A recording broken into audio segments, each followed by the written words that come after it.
Kaya lang, si Winston ang binigyan mo ng pansin. Tinignan. At nasaktan ako. Pero tiniis ko yun. Pumayag akong maging tulay ng dalawa. Pumayag akong maging bantay. Utusan. Panakip butas. Mesero. Alalay.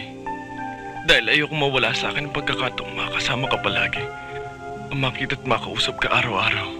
Pagkatapos, si Chris naman, hindi mo pa rin ako pinansin. Lalo mo pinalalim ang sugat ko dito. Hindi mo pinakinggan ang aking paliwanag. Pinagtabuyan mo ko. Sumama ka sa isang may asawa.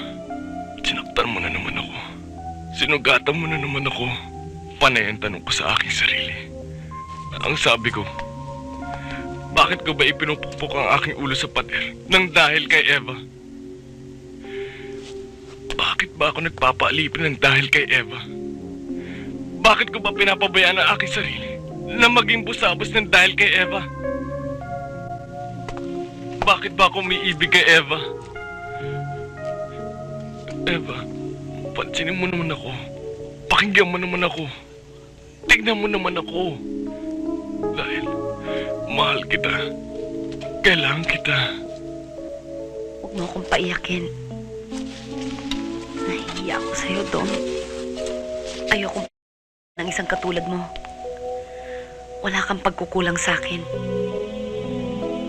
At ang isa pa, sinong matinong lalaki? Isang binata ang papatol pa ngayon sa isang katulad ko. Ako, Eva. Ako. At handa ako ibigay sa'yo ang aking pangalan. Tita, ready na! Halika na!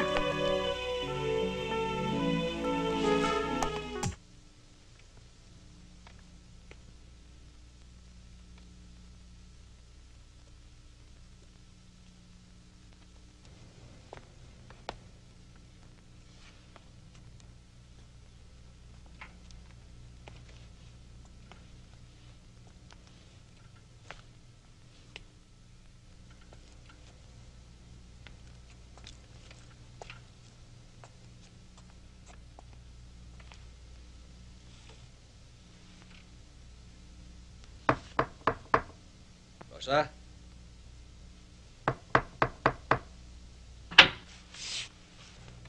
Ano kailangan mo? Ikaw. Jim?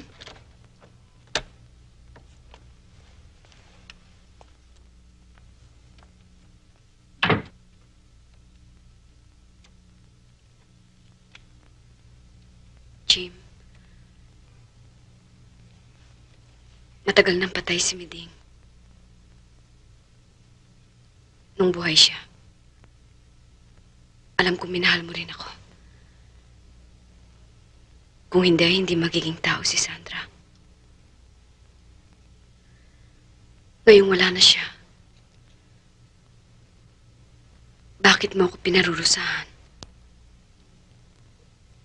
Pati sarili mo, pinahihirapan mo. Nung buhay pa siya, pumayag akong itago mo ko. Ikaya.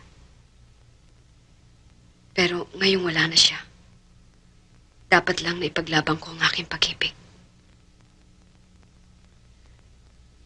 Jim, hindi ako naniniwalang tuluyan mo nang isinara ang iyong puso.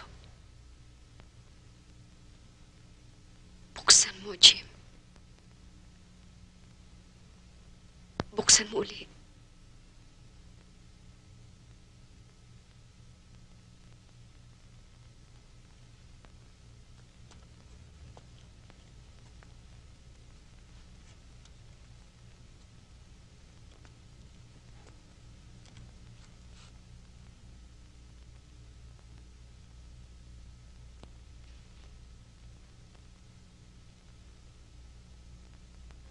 Kayo po ba ang mami ni Gilbert?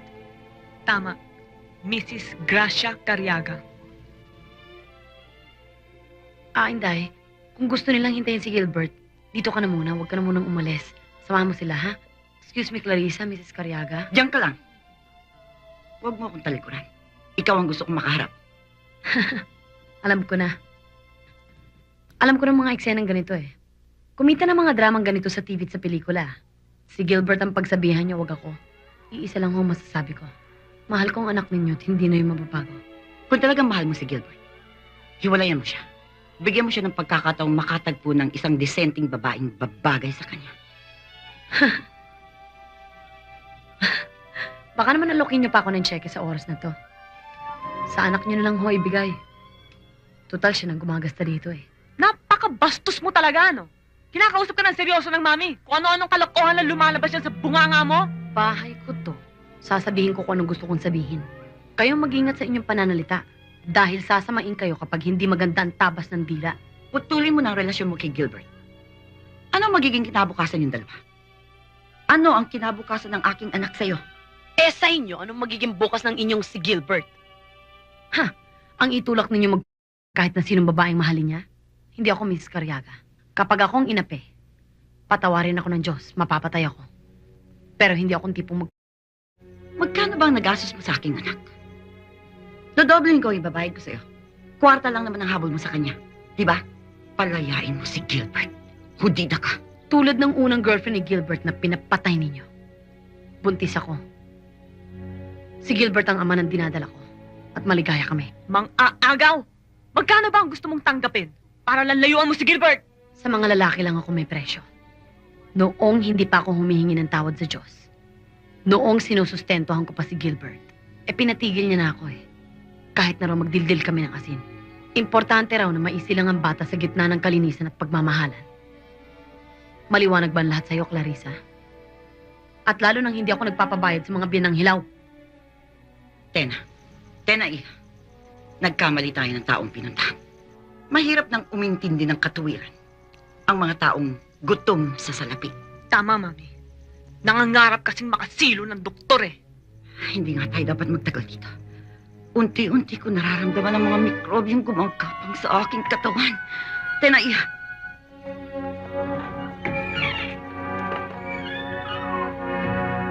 Bye, mikrobyo!